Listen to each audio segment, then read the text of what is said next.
The crisis in Rakhine State in Burma, Myanmar, is reaching a fever pitch. As more Rohingya Muslims continue to flood over the border to Bangladesh and reports of ethnic cleansing continue to dominate the headlines, the plight of this vulnerable community seems almost hopeless. It is reported that over 500,000 Rohingya Muslims have fled the military offensive that has raged since August 25 after Rohingya insurgents attacked police posts and an army camp, killing 12 people. A campaign of violence and arson aimed at driving out the Muslim population followed the attack, with human rights groups and news organizations accusing the Burmese military of burning down Rohingya villages, murdering innocent people and falsely blaming the atrocities on the rebel group Arakan Rohingya Salvation Army, ARSA. See also, here's why SUUKYI's speech has met with global criticism. The Burmese government continues to lay blame at the feet of the terrorist rebels, and religious and racial hatred towards the ostracized group is being stoked by the authorities.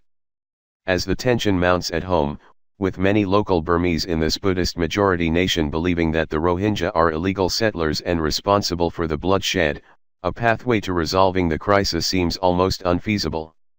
So far, little action has been taken by the international community to stem the flow of people or curtail the Burmese military from the reported offenses they are committing. While a number of world leaders have condemned the treatment of the Rohingya and urged de facto leader Aung San Suu Kyi to speak out in condemnation of the brutality, few have put forward workable and realistic solutions to this ever-worsening crisis. In this seemingly hopeless standoff, what are the potential actions are available to the international community, as well as Burma and her neighbors, to stop the bloodshed and mass migration? Targeted sanctions. Human Rights Watch were some of the first to call for targeted sanctions and an arms embargo on the Burmese military.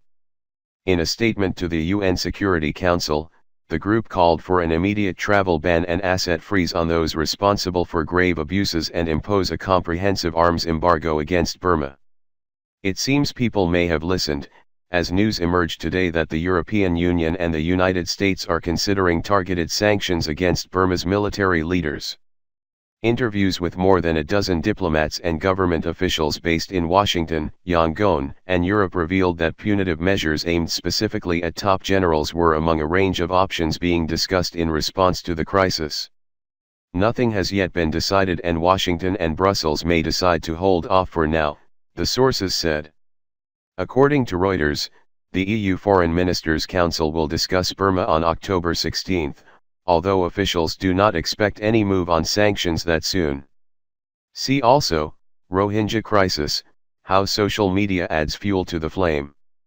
Washington-based U.S. officials with knowledge of the Trump administration's Burma deliberations said targeted sanctions against Commander-in-Chief Min Aung Hlaing and several other generals, as well as leaders of ethnic Rakhine Buddhist militias accused of torching Rohingya villages, were under consideration. Such sanctions would likely include U.S. asset freezes, bans on travel to the United States, prohibitions against Americans doing business with them and other unspecified penalties. Burma's senior military commanders are more likely to heed the calls of the international community if they are suffering real economic consequences, said John Sifton, HRW Asia Advocacy Director. It hits those responsible for ethnic cleansing where it hurts.